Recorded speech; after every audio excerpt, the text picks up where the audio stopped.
Hi there, and welcome to Let's Stress Less.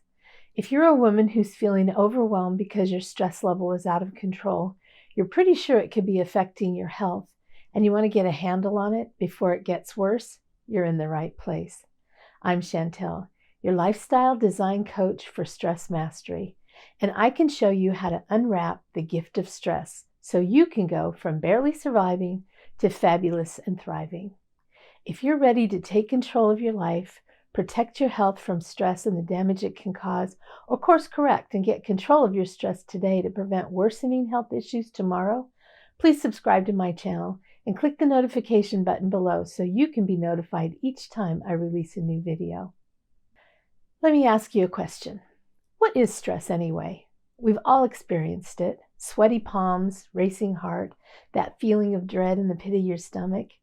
Sometimes it's a feeling of overwhelm or anxiety, or even fear. Other times it may feel like hopelessness or helplessness, or you may be having trouble focusing. You might experience stress as a headache or sleeplessness. There are a million descriptions of what stress feels like, but what is stress? The description or definition of stress is elusive. It's random and changeable, and ultimately it's indefinable. Ask 1,000 people, and each one can have a different idea of what stress is and what it feels like. To one person, stress is having to speak in public. To another person, speaking in public makes them feel alive and excited, all pumped up with energy and enthusiasm. Think about carnival rides, driving, teaching, learning, writing. Every emotion, action, event, feeling, and situation can be described as both stressful and exciting or enjoyable. It just depends on who you're talking to and when. So is there really a definition or description of stress? And ultimately, does it actually matter? We'll talk about that in a minute. The important thing is to understand how stress is affecting your life and your health, and why it's critical that you learn how to effectively deal with stress today. And I'm going to help you with that. So let's dive in.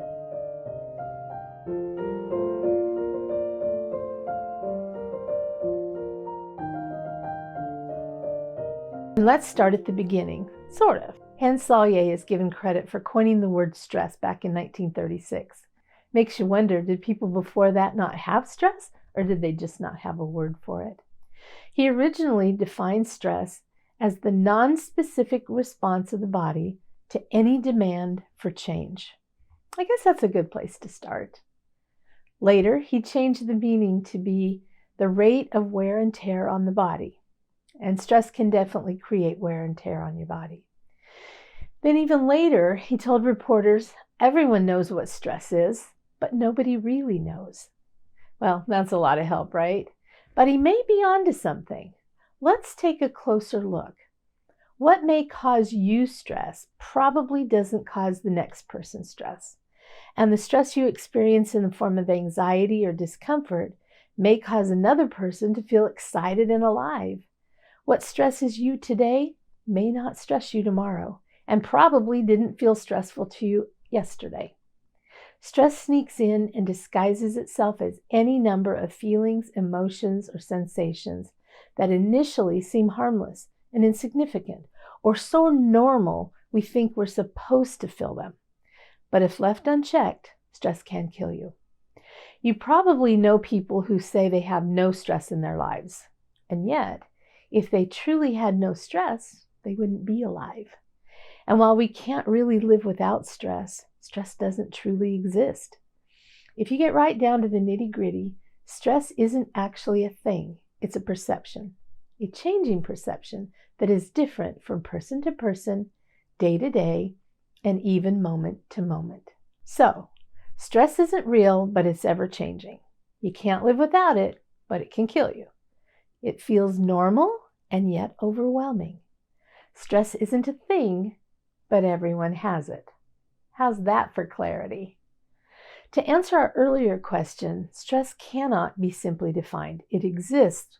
We all know what it feels like. It's necessary for life, but if the stress is not managed, it can be deadly. It's different for each person, and even the same person can experience stress differently from day to day and even moment to moment. Stress can affect every area of your life, and it can be very harmful to your health. It's huge.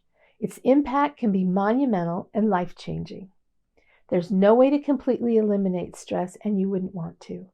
But stress can be minimized, managed, and ultimately mastered. And when I say mastered, I don't mean it disappears. Stress is like the temperature gauge on your car. It's there to warn you. You don't want your car's engine hitting critical highs, so you don't want to be without the gauge. If it wasn't there, your engine would blow and you wouldn't even see it coming. You need that gauge, but you need it to stay in the green zone. What I mean by mastering stress is getting rid of the needless stressors. And honestly, there are a lot more of these than you may realize right now. And then learning to recognize the early signs of stress or the early SOS signals and respond to them quickly so the effects of stress are minimized. By doing that, you become the master of your life and your health and every other thing stress affects, which in a very real way makes you a master over your stress. Your early SOS signals are there to alert you that you need to make a change. When stress is properly addressed, the impact and effect of stress are minimized, as I said. But the frequency and intensity of most stressful events can also be minimized. If you have fewer of them, they will do less damage. My next video is going to talk more about that, so stay tuned. When stress is properly dealt with, you feel in charge of your life. You feel joyful and productive. You can move mountains if needed, or rest in a hammock and smell the roses if you choose. Understanding what stress is and learning to recognize your personal stressors and how your body responds to stress is key. But there's a problem. Stress has been given a bad rap. It has been turned into the enemy when in actuality it's the opposite. In all fairness, it's easy to view stress as the bad guy. We're taught that stress is the enemy and must be eliminated. But stress can't be completely eliminated, and like I said earlier, you wouldn't want to completely eliminate it. But it does need to be controlled, or better yet, responded to. If it's ignored, stress hurts. It's aggressive and it seems to be everywhere. It can feel unrelenting. And I did just say that stress can kill you. But let's talk about how stress can be a gift. Instead of seeing it as the enemy, let's try a reframe.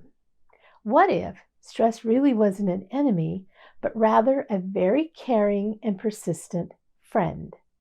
Naggy maybe, pushy at times for sure. It may even require you to do something you don't feel like doing or don't feel you're capable of doing. Did you just get a flashback of that friend in your life? Stress is the friend who wants what's best for you, even if the method doesn't exactly fit your idea of best for you. That doesn't really sound so horrible now, does it? Here's the deal. Stress is not the enemy. It really is your friend. It recognizes when you've pushed too far, overcommitted, become overwhelmed by outside sources, and even when you're feeling overwhelmed by your own thoughts. Stress is aware of the hundreds of hassles you deal with every day. The job of stress is to warn, guide, and protect you. Stress is the watchman on the tower, and it takes that job very seriously.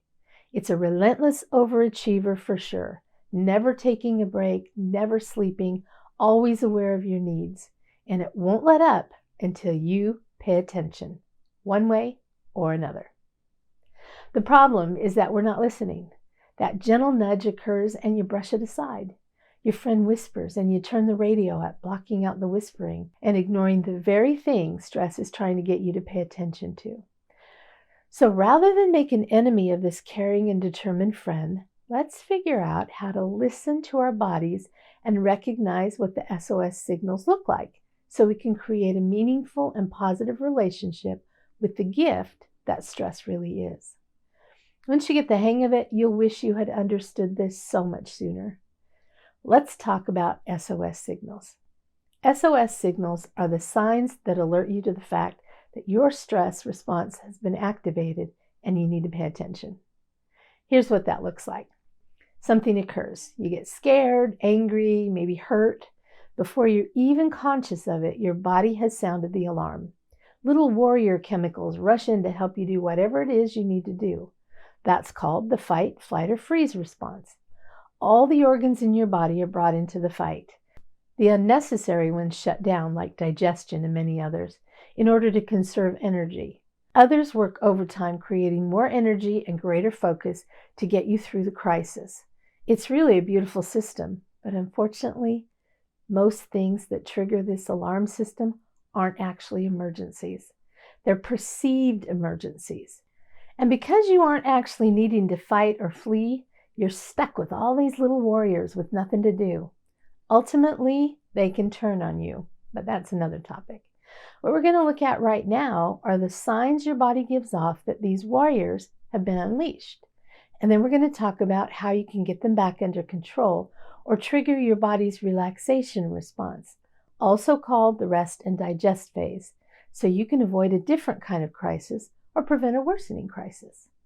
Since most of our stress triggers aren't real emergencies, and we know that, we tend to ignore the signals that something is going on. If it's a recurring situation that we've experienced over and over, and you keep ignoring them, they get bigger or louder. And sometimes these signs can become real big. Just how big depends on how quickly you respond or not.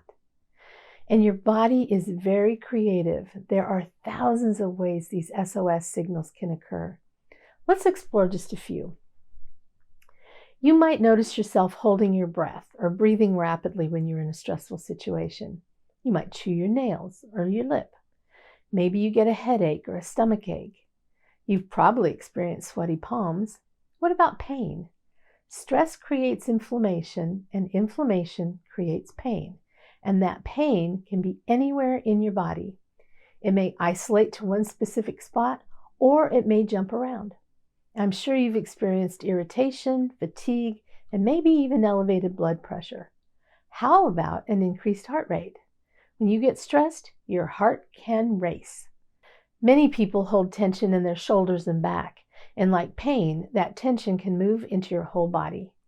Sometimes you may notice confusion or difficulty focusing, and when we're stressed, we often feel restless. Stress is often accompanied by or caused by anger or fear. You've probably even had times where you were trembling or shaking.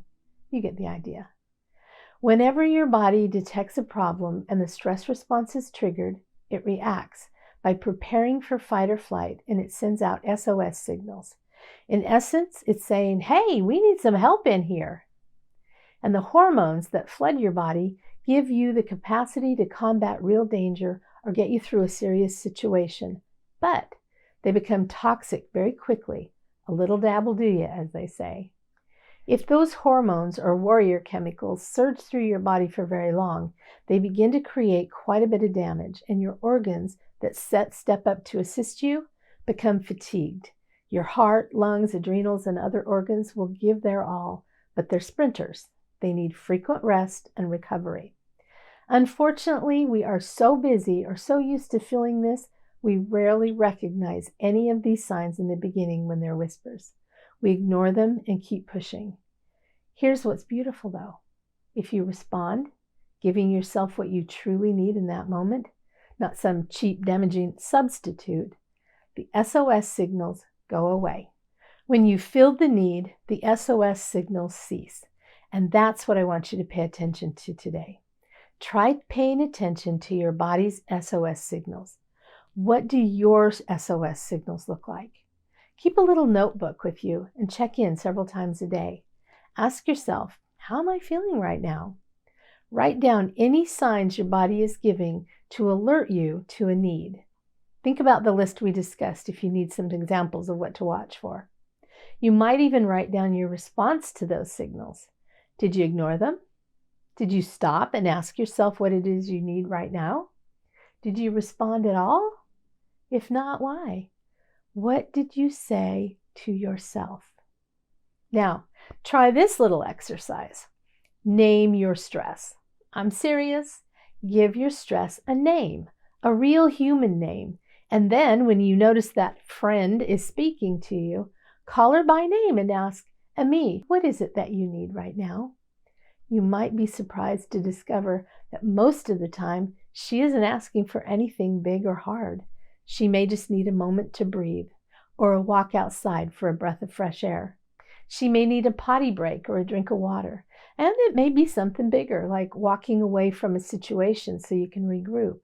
Maybe a warm, relaxing shower or a quick run on the treadmill. Maybe she needs you to take a break and put your feet up or sip a cup of tea. If it's something you can't do right this minute, negotiate. Take a couple of deep breaths right now and arrange to have that cup of relaxing tea a little later, like just before bedtime. Keep your word though. Your friend needs to be able to trust you. Then begin to notice how she responds when you actually listen. I think you'll be pleasantly surprised. So here's your assignment. Pay attention and recognize what your body's SOS signals look like during a normal day.